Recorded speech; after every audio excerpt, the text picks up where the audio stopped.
Cheminement. Pourquoi n'ai-je pas tenté une autre démarche, quand je me suis mis soudain à trébucher? Est-ce parce que j'ai raté encore une marche, que je n'ai pas atteint la réussite de me rattraper? Ou est-ce que ce qui m'incite à la maladresse serait lié au vieil âge que l'on m'a planté? Ou lorsque la veille j'ai décidé par sagesse de résister, en ne m'alliant pas aux lâches déshérités?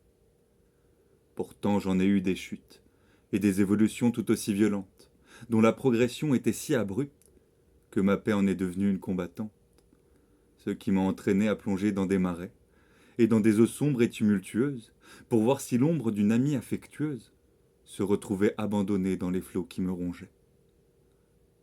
Parce qu'hier était le bien triste miroir d'une toile sans envie, où les dunes du désert n'étaient alors en rien merveilleuses.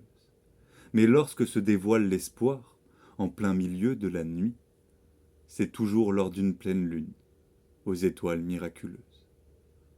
Parce qu'elle sublime une pieuse atmosphère qui ressuscite enfin mes vœux, avec l'amour d'un père ou d'une mystérieuse présence divine, dont nous sommes l'intime lumière, l'essence, l'esprit et le feu, car si ceux-ci suscitent la vie, c'est qu'ils en sont à l'origine.